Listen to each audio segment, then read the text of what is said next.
Good morning. Happy Saturday, YouTube. PPS back here. It is the 24th of September. We're coming at you for some free plays today. College football, full Saturday. Weird, no UFC today to kind of get us that itch of watching people fight. Obviously, I had Bellator yesterday, so that was fun. I think I ended up going like 4-2 in those. But yeah, today's gonna be a fun day. There's action all over. There's a bunch of conference games today. Finally getting into the nitty gritty of the college football season. If you guys could, before we get started, smash that like button. Make sure you subscribe to the channel so you know when we are live. Hit that notification bell too. So yeah, for sure. I think it's going to be a fun day. I have two plays for you guys, one prop, one total. One thing I do want to say is I did get I got a lot of messages last night about the Sean Tucker play. I did like the play at 1.5 units. I love the play. He just didn't get it done. Obviously, he went into the medical tent, came back out and played, but you could just tell it wasn't the same. Not even saying it was going to hit if he didn't, but to get upset over one is just, I don't know, just like I'm not going to win every bet. That's why I literally put on here. I've literally won 60% of college football, and I tell you that every time I'm on here. Same thing with the NFL, all of that. So, I'm going to give you the best analysis I can. If you don't like the analysis, don't take the bet, right? That's my biggest thing to you guys, is to make you a smarter, better, right? That's what I'm here for. That's why I do what I do. Help you guys beat the books, right? And sometimes things just don't go our way, right? That's kind of how things go here, especially in the college football space. So without further ado, let's get into my plays here for today.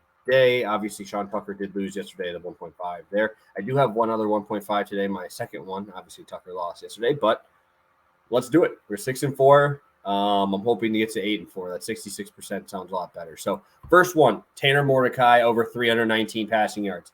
I know, huge number.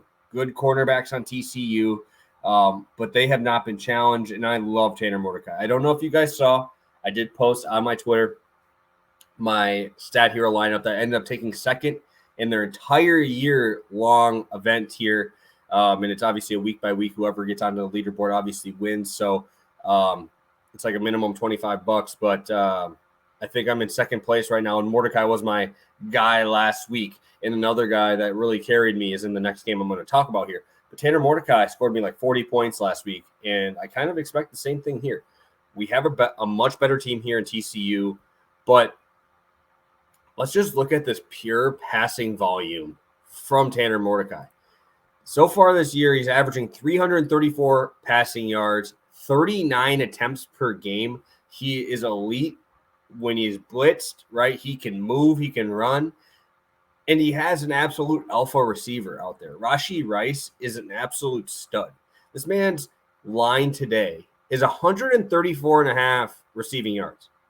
Him to catch a touchdown is minus 200. Like, those are just unbelievable numbers for a number one receiver there. One other thing I do really like here as well, just on the personnel standpoint, is when we look at these guys, Jake Bailey coming off of injury is finally back. First game back was last week. He had 5 targets. I also really like this Upshaw guy that I saw last week. He ended up with like 2 targets, but he's definitely getting down the field a little bit more, and I need that to stretch out this defense, right? Obviously, I expect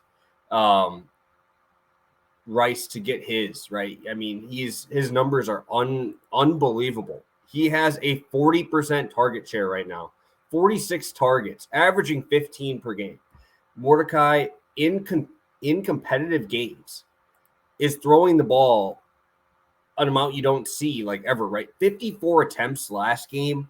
I mean, even when he played North Texas, right, early on in the season, 48-10, 23 for 32, 432 yards, right? And that's a 38-point game there. Let's look into other games. I'm going into last season when he was in competitive games here. Tulsa was a 3-point game. Threw the ball 46 times.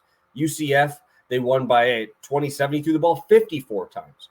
Played against Houston, lost by 37 times, right? 42 times against Tulane, 40 against Navy, 42 against USF, right? These guys throw the ball around, and they really don't care if they're up by 20, 14 does not matter. Like last week we saw, even obviously it was close, but they just kept throwing the ball. They would rather throw the ball to their backs than just run the ball there. Obviously, Siggers is back, which is a little concerning because he is a good running back, and he did well in his first time back. But we're in a competitive game, 1.5-point spread. Mordecai throwing the ball around. I expect 40 to 45 pass attempts here in a really, really fun environment in this TCU game against Dugan on the other side. Max Dugan I really like today too for a DFS standpoint. But Mordecai, again, will be my stat hero quarterback in that leaderboard contest. I can't get away from this guy. This guy is going to throw at a volume that not many other college quarterbacks get. And you have an alpha receiver. If they don't double him, that's free money. If they do, you got your number 2 receiver back from injury. I expect to see Mordecai throw this ball around the field today. And I'm very, very, very excited to watch this game against TCU. Second play up, 1.5 unit play again, guys. Smash that like button if you haven't already. Let's get into it. Eastern Michigan, Buffalo, over 58.5, minus 114. What I will do again here, I had a couple guys say they liked that I did this in that last one. Again, I am on FanDuel for this. You can take a look right here, 58.5. It is 59 most other places, DraftKings specifically. I've been getting better total lines on FanDuel lately.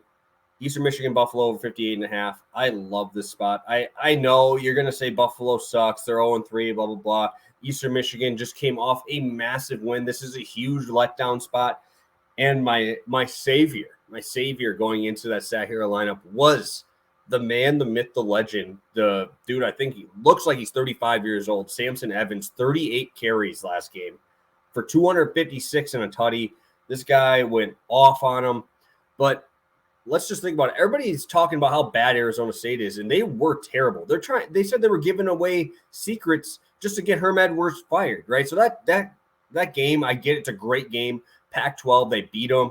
First time ever a MAC has beaten a Pac-12. That's a huge thing for them. But that team is in shambles. They are absolutely terrible. But good for Eastern Michigan going out there and actually proving it and beating them. Let's look at Eastern Michigan's defense here. Eastern Michigan has been getting shredded on defense and still winning, obviously, 2-1. They gave up 21 to Arizona State in shambles, but they gave up 49 to Louisiana, 34 to an Eastern Kentucky team. That is not a good look. Buffalo, I get. They're not great, but they do score and they do let up a lot of points, right? They scored 26 last week at Coastal. That's a good performance there. They scored 31 against Holy Cross. They gave up 37, right? That's not a good look, but giving up 37 will help us towards this over. And then the Maryland game, they let their foot off the gas real early in that one. One thing I did like about that is we did see the big play from Maryland's back. I think Hembry is his name. He ended up with over 100 yards on like 8 carries. That looks really good for Samson Evans here in this matchup. But there's points galore in this game. These defenses are not good. And also, I think this is a huge letdown spot for Eastern Michigan. I think Buffalo is able to score in this game and score pretty easily. I don't think there's getting a lot of attention here, obviously, to Buffalo. But I don't mind their quarterback, Cole Snyder. Not terrible. He's got a 123 passer rating. Not anything terrible, right? He's not going to blow it up like Mordecai, but he's good. He gets the job done. I do like their combination of Justin Marshall and Quyon Williams. Both of those guys are studs. Then on the other side, Samson Evans is going to have his way with these guys. I think the first half over is a good look too, but I think the game over here, I think Buffalo can keep this close. I think they're going to make Eastern Michigan have to pass the ball a little bit too.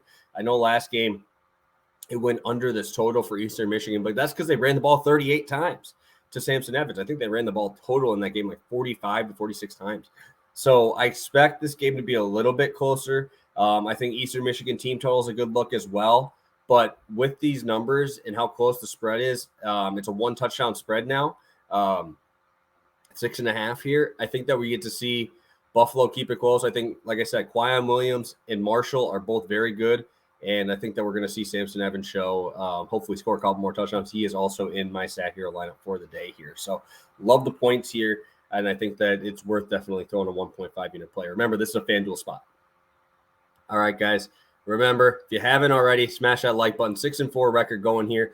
We have 2.5 units hopefully going in the bag today with Tanner Mordecai over 319 passing yards and Eastern Michigan over 58.5. Again, guys, thank you so much for tuning in. I will see you guys on Monday. That is my birthday actually on Monday, so that's exciting. But tomorrow, make sure you check out Pass the Prop if you haven't already to grab my plays there for tomorrow. So have a great day, guys. Best of luck on all your bets, and hopefully we can win a couple of them today.